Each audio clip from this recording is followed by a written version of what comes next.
বিসমিল্লাহির রহমানির রহিম। আমি S M Suman, chief medical technologist, lab super specialize hospital, Bangladesh medical university.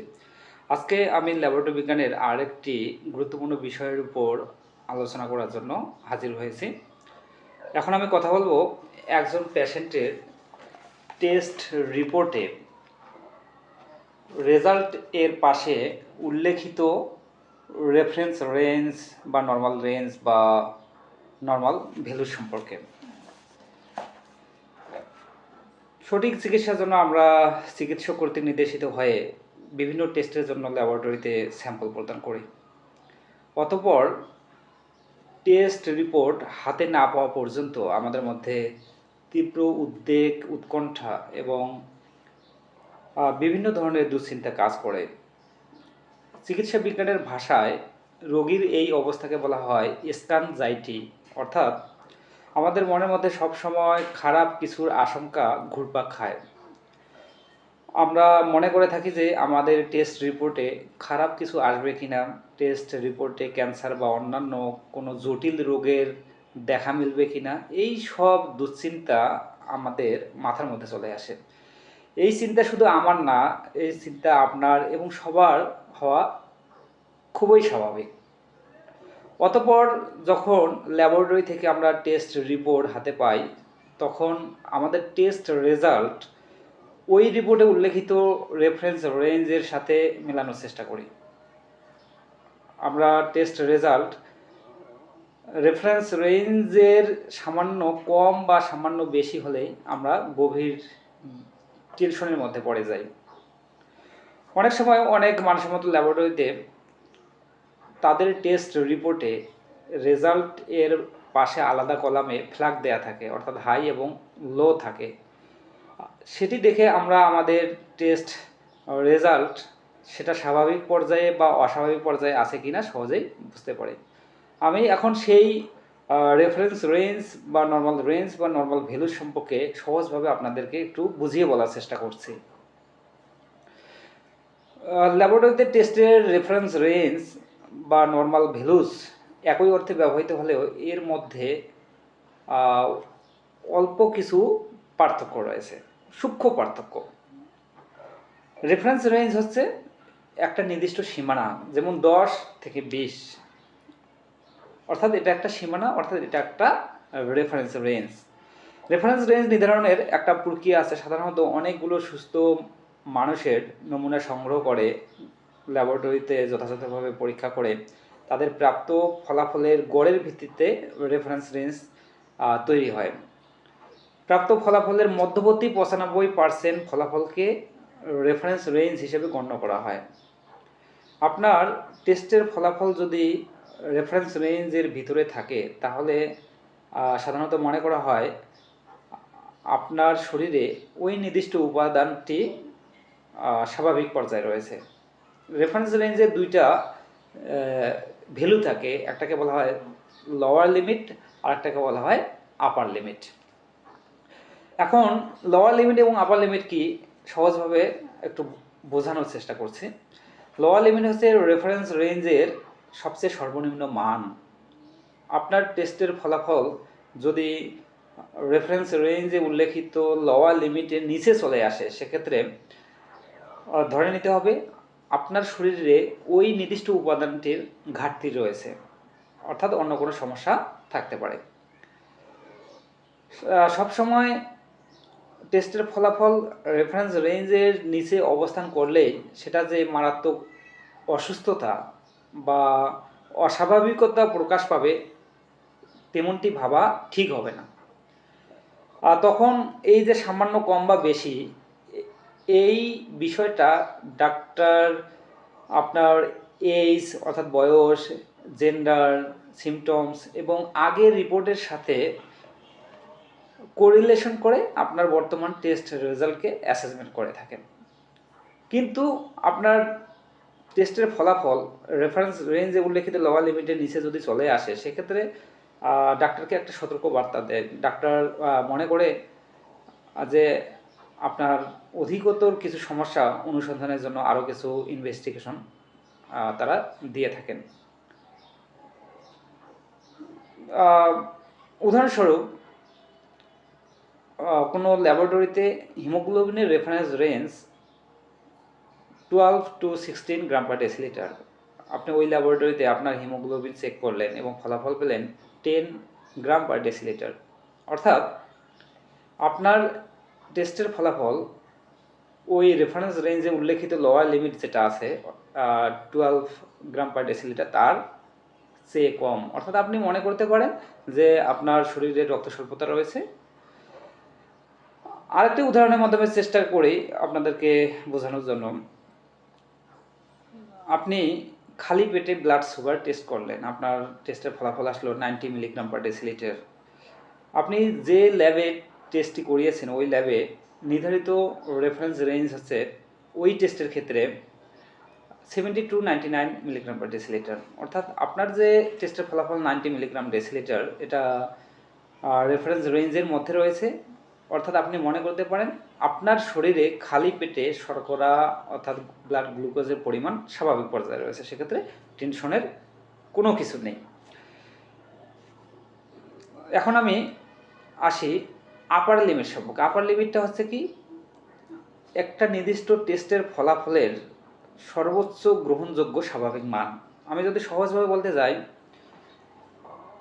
একজন সুস্থ ব্যক্তির শরীরের রক্ত বা প্রস্রাব বা অন্যান্য নমুনায় ওই নির্দিষ্ট উপাদানটি সর্বোচ্চ যে মাত্রা পর্যন্ত থাকতে পারে সেটি হচ্ছে আপার লিমিট। ধরুন লিভার ফাংশন টেস্টের ক্ষেত্রে একটা গুরুত্বপূর্ণ প্যারামিটার সেটা হচ্ছে SGPT/LT।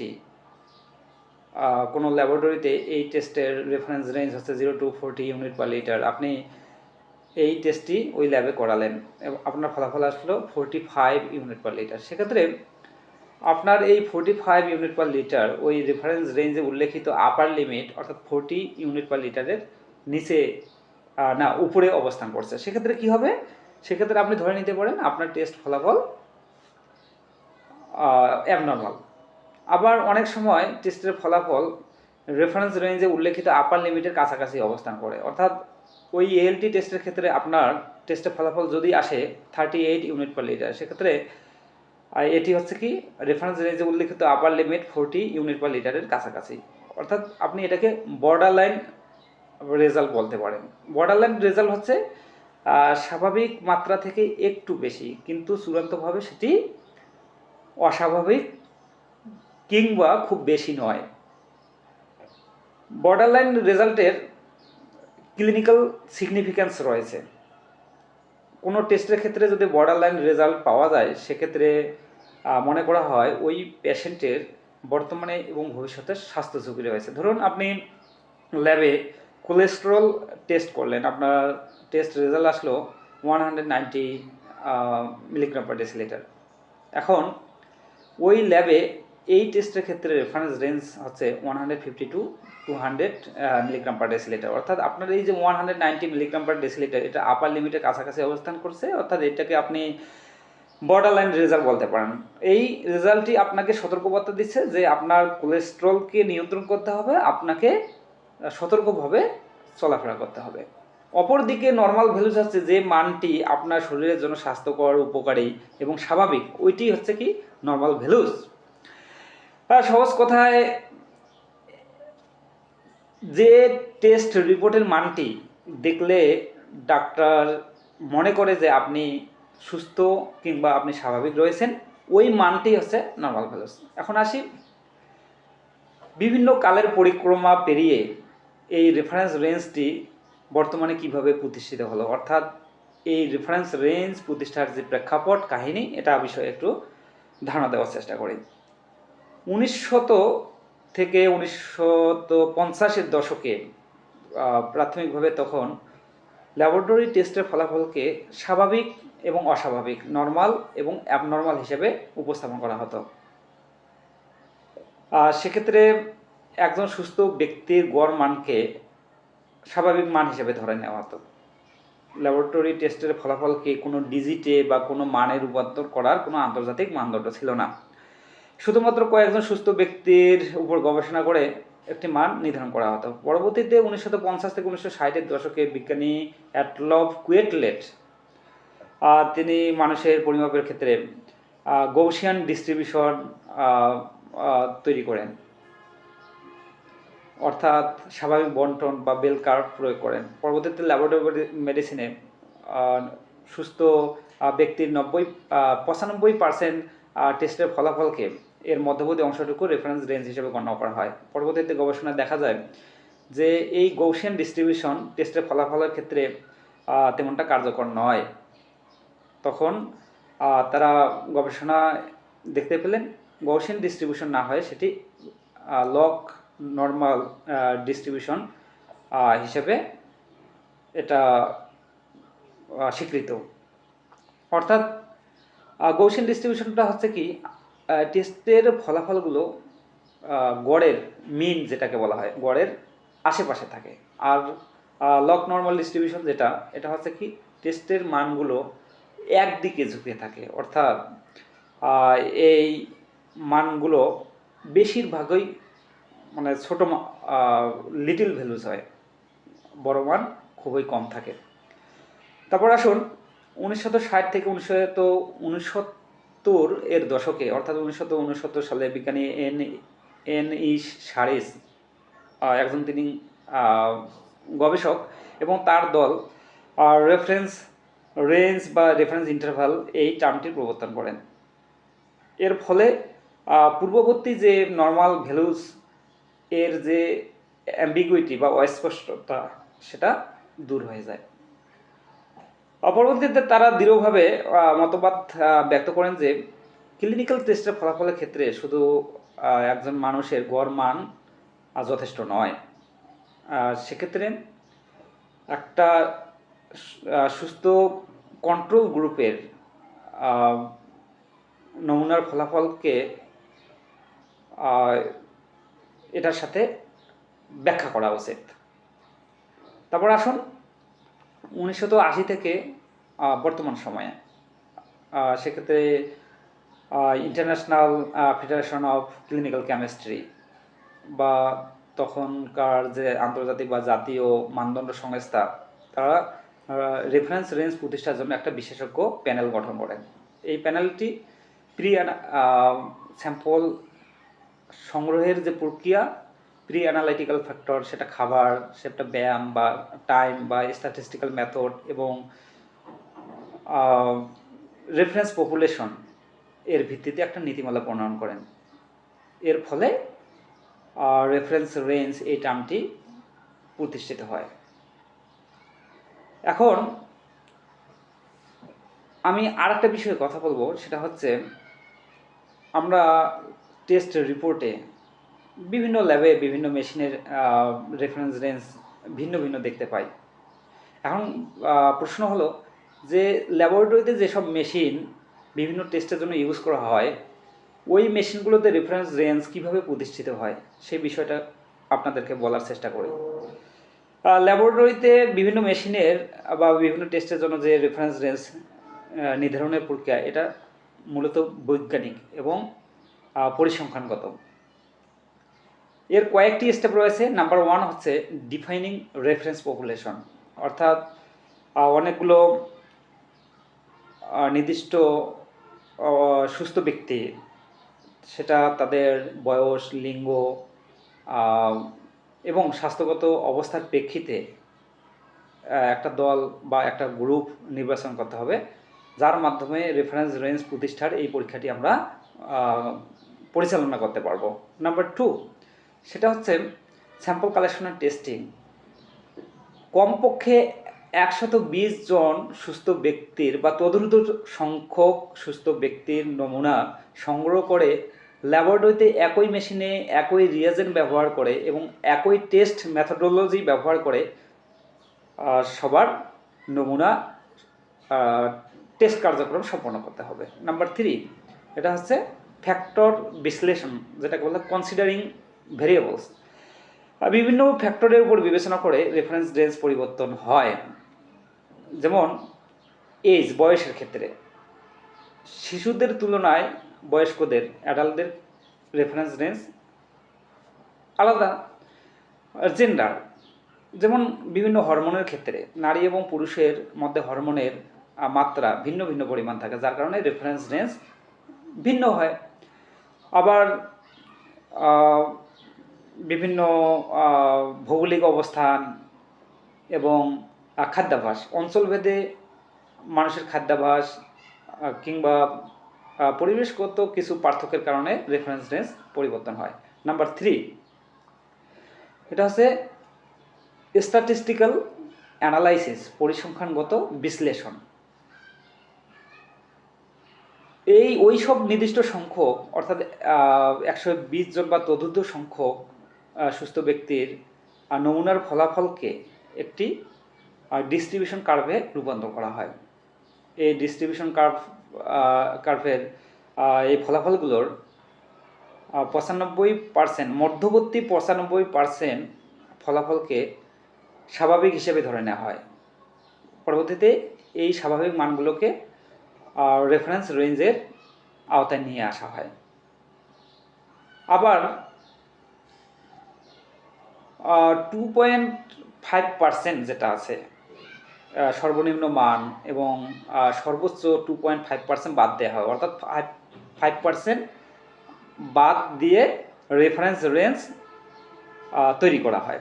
এই 5% বলতে আমরা বুঝি যে সুস্থ ব্যক্তির ক্ষেত্রে মিনিমাম 5% টেস্টের ফলাফল রেফারেন্স রেঞ্জের বাইরে থাকতে পারে, তবে সাধারণত তারা কোনো রোগ নির্দেশ করে না। Number 5, manufacturers guidelines. অনেক সময় নতুন মেশিন স্থাপনের পর প্রস্তুতকারক কোম্পানি তাদের গবেষণালব্ধ ডেটা থেকে তারা রেফারেন্স রেঞ্জ তৈরি করে থাকেন। পরবর্তীতে ল্যাবরেটরিসমূহ